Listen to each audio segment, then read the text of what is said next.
अरे बेटी, अरे अरे तुम यहाँ। अरे बाबा, आप यहाँ? मैं आपके बारे में ही सोच रही थी। बेटी, मैं काम खत्म करके घर को ही जा रहा था, लेकिन तुम क्या सोच रही थी मेरे बारे में बेटी? बाबा, क्या आपने कुछ खाया? अरे मैं भी कितनी पागल हूँ, अभी तो आपने बताया कि आप काम खत्म करके आ रहे थे। ये लो, मैं आपके लिए खाना लेकर आई हूँ, खाना खा लो। बेटी, खुशबू तो बड़ी अच्छी आ रही है इसके अंदर से। ये खाना तुम मेरे लिए लाई हो? मुझे खाना देने के लिए तुम्हारा बहुत बहुत धन्यवाद बेटिया। लेकिन देखो, रात काफी हो गई है, तो तुम जो है समय पर घर चली जाओ बेटिया। रत्ना मुस्कुराकर घर आ गई। अब तो सोने का समय हो गया है और तू क्या कर रही है बैठकर? माँ, पैसे जोड़ रही हूँ, सोच रही हूँ ढाबा जल्दी से शुरू कर लूँ। जमींदार का कर्ज भी उतर गया है और ये काम करते हुए भी कितना समय हो गया है कि मैंने कुछ जमा पूंजी इकट्ठा की है। कल जाकर एक जगह देख लूंगी। ऐसे ही तरक्की करती रह बेटा, तुमने ये सब अकेले हासिल किया है मेरी बच्ची। आपका आशीर्वाद जो है मेरे साथ।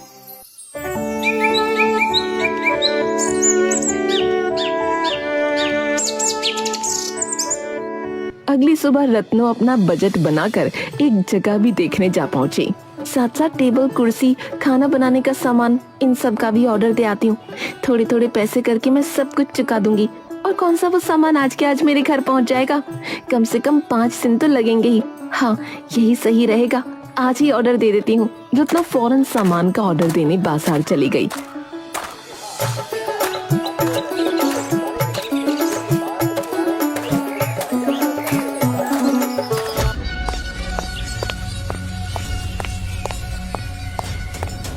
तभी पीछे से उसके घर जमींदार आया।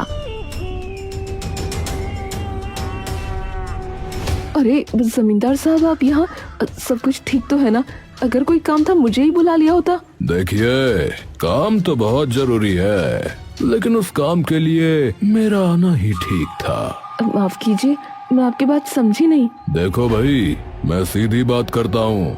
मुझे तुम्हारी बेटी पसंद आ गई है, समझी? और मैं उससे शादी करना चाहता हूँ। और मैं तुमसे इस बात की इजाजत लेने नहीं आया हूँ, बल्कि मैं तो ये तुम्हें बताने आया हूँ। तो जो है, मेरी बात सुनो और शादी की तैयारी करनी शुरू कर दो, समझ गई?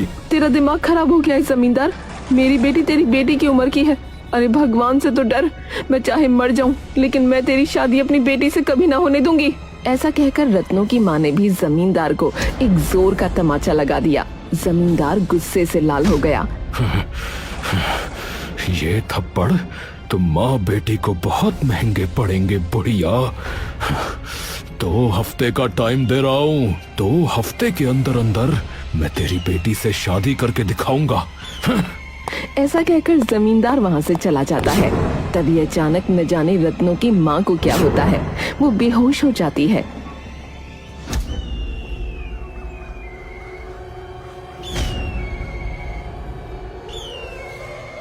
माँ कहाँ हो? देखो, मैं आपके लिए जलेबियाँ लेकर आई हूँ। माँ? रत्नों की आवाज सुनकर माँ ने कोई जवाब नहीं दिया,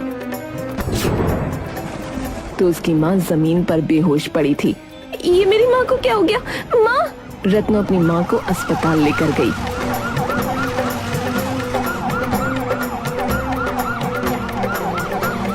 थोड़ी ही देर की जांच के बाद डॉक्टर ने रत्नो से कहा, देखिए, अगर आप समय पर हमारे पास आती तो दवाइयों से इन्हें ठीक किया जा सकता था, लेकिन अब तो बात आगे बढ़ चुकी है।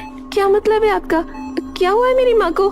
देखिए, शायद आपको पता नहीं चला, लेकिन इनकी एक किडनी खराब है। अगर जल्दी ऑपरेशन नहीं हुआ तो दूसरी किडनी भी डिफेक्टेड हो सकती है। ये सुनकर रत्नों के दिल पर मानो पहाड़ टूट पड़ा। बहुत हिम्मत जुटाकर उसने डॉक्टर से पूछा, डॉक्टर, इसका कोई उपाय है? देखिए, जल्द से जल्द इनका ऑपरेशन करना होगा, और ऑपरेशन में कम से कम 2 लाख तो लग ही जाएंगे। और आप जितना ज्यादा दिन डिले करेंगी, उतनी ही आपकी माँ को परेशानी होगी। रत्नो हिम्मत हार चुकी थी। ये क्या कर रही है तू रत्नो? तू हिम्मत नहीं हार सकती। तेरी माँ जिस हाल में है, माँ ने कभी जिक्र ही नहीं किया कि उन्हें क्या परेशानी है। मुझे माँ के लिए मेहनत करनी ही होगी। ये पैसे तो मैंने ढाबे के लिए रखे थे, शायद इस जिंदगी में रत्नों का ढाबा ना खुल पाएगा।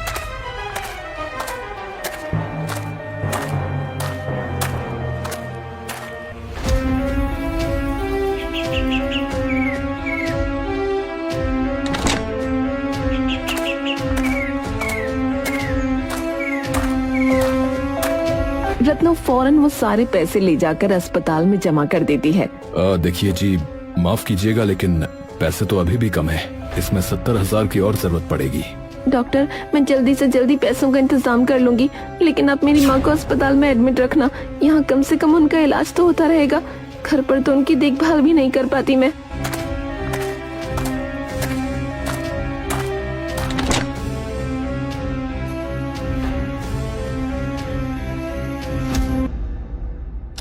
लेकिन उसे 1 रुपया भी न मिला। 70,000 रुपए मैं कहाँ से लेकर आऊंगी? हे भगवान, ये कैसी चुनौती खड़ी हो गई मेरे सामने।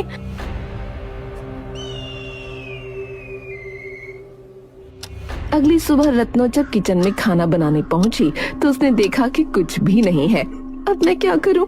अनाज खत्म हो गया, नमक हल्दी कुछ भी नहीं है। भला मैं खाना कैसे बनाऊं? आज टिफिन कैसे पहुंचाऊंगी लोगों के पास? अब तो पैसे भी नहीं है। कितने में ही रत्नों के ऑर्डर किए हुए ढाबे का सामान एक एक करके घर पहुंचने लगा। अरे मैडम, कितनी देर लगाओगी? जल्दी करो। ये टेबल और कुर्सी तो समय पर पहुंचा दी हमने, लेकिन समय पर पैसे क्यों नहीं मिल रहे हमें?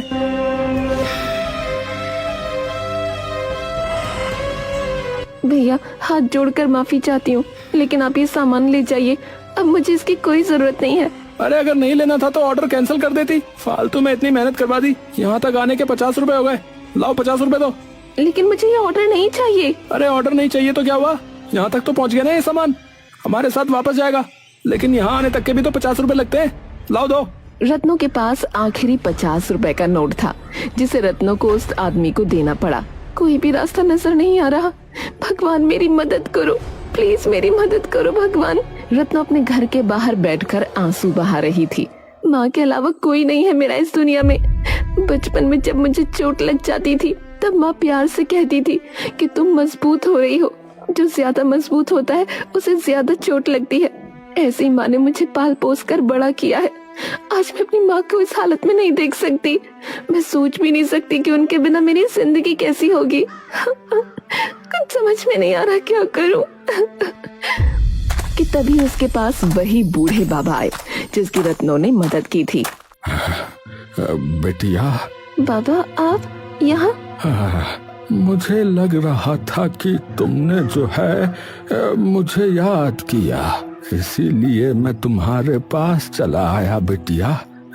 पर यहाँ आकर देख रहा हूँ कि तुम रो रही हो। क्यों रो रही हो बेटी तुम? और उसके बाद रत्नो बाबा को अपनी सारी आप बीती सुनाने लगी। अच्छा, तो रत्नों का ढाबा के नाम के सारे पैसे तुम्हारी माँ के इलाज में चले गए। इसके बाद भी पैसे अब कम हैं। अरे बस इतनी सी बात बिटिया। इतनी सी बात नहीं है बाबा। अगर मानो तो पैसा कुछ नहीं है, लेकिन फिर भी सब कुछ है। रत्नों का ढाबा तो कभी भी खुल सकता है बाबा, लेकिन माँ नहीं मिल सकती दोबारा। तुम्हारा मन साफ है बिटिया, ये तो मैं जानता हूँ।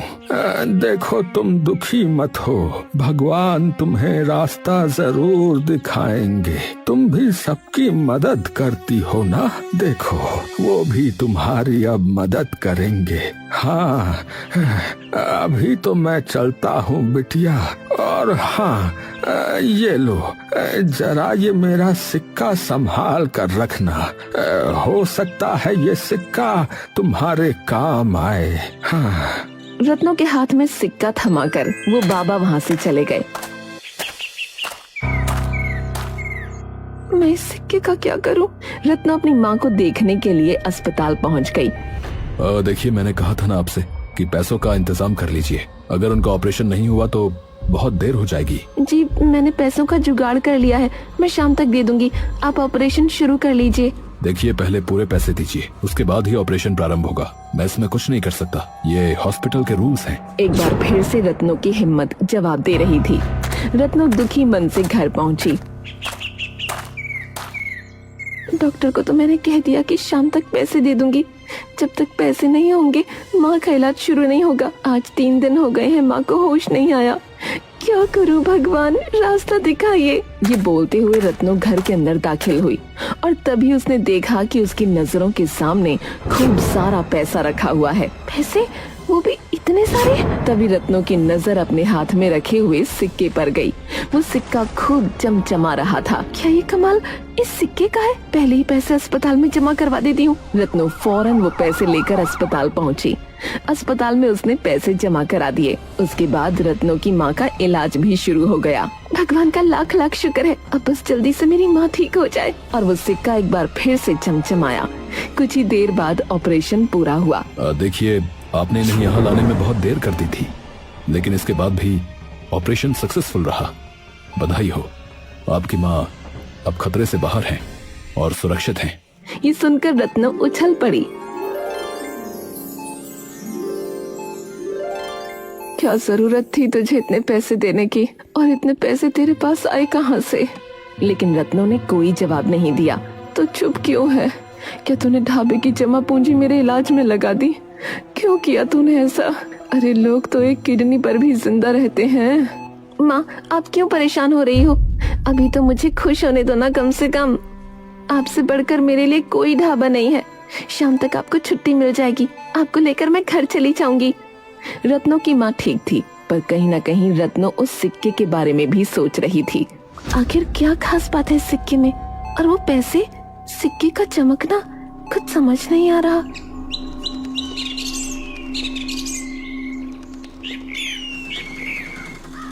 शाम हुई। रत्नो अपनी माँ को लेकर घर आने लगी। अगर तू रत्नो का ढाबा खोलती तो मुझे बहुत अच्छा लगता बेटी, पर मेरी वजह से तेरा ये सपना पूरा ना हो सका।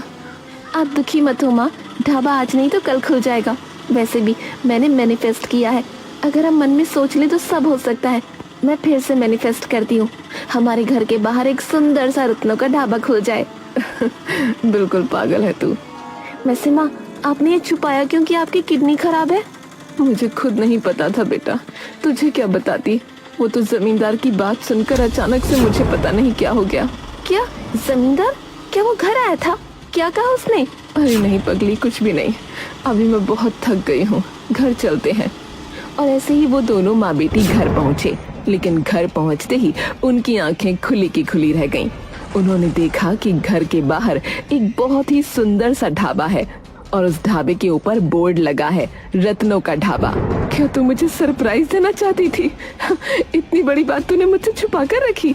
ये ढाबा, और वो भी इतना बड़ा और इतना सुंदर, हमारे घर के ही बाहर।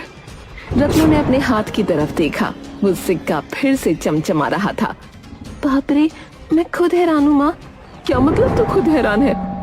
लेकिन रत्नो ने अपनी माँ को इस बारे में कुछ नहीं बताया। कैसा लगा आपको ये ढाबा? सुंदर है ना? रत्नो का ढाबा आखिरकार खुल ही गया। रत्नो का ढाबा। रत्नो की आंखों में खुशी के आंसू थे। दोनों माँ बेटी बहुत खुश थीं।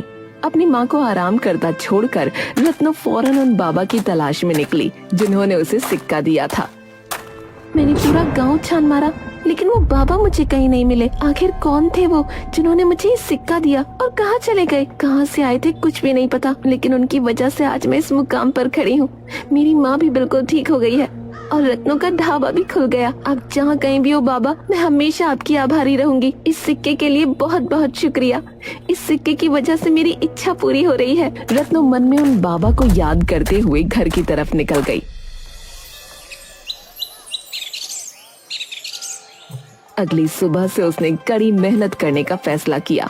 रत्नो के ढाबे के बाहर इतनी अच्छी खुशबू आती थी कि लोग खींचे चले आते थे। कितनी खुशी मिलती है ये नाम पढ़कर, रत्नो का ढाबा। ये सपना भी पूरा हो गया मेरा। मैं खुद को वचन देती हूँ, मैं हर महीने की कमाई से जरूरतमंद लोगों की मदद करती रहूंगी। आखिर मैं भी तो उन बूढ़े बाबा की बदौलत ही यहाँ पहुँची हूँ। क्या अकेले खड़े खड़े खुद से बातें करे जा रही है? रत्नो मुस्कुराकर अपनी माँ के गले लग गई।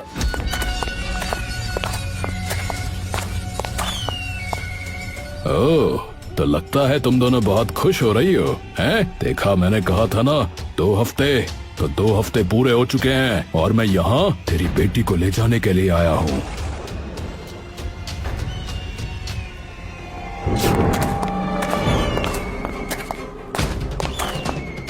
कोई बचाओ रत्नो की माँ रोने लगती है। कोई बचाओ। तभी रत्नो का सिक्का चमचमाता है।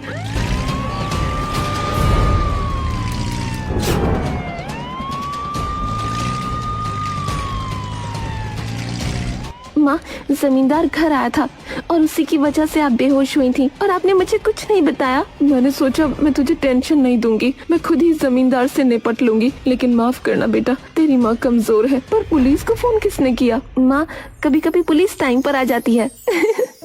ऐसा कहकर रत्नो हंसने लगी, फिर हाथ में पकड़े सिक्के को चूमा और खुशी खुशी अपना रत्नो का ढाबा चलाते हुए अपना जीवन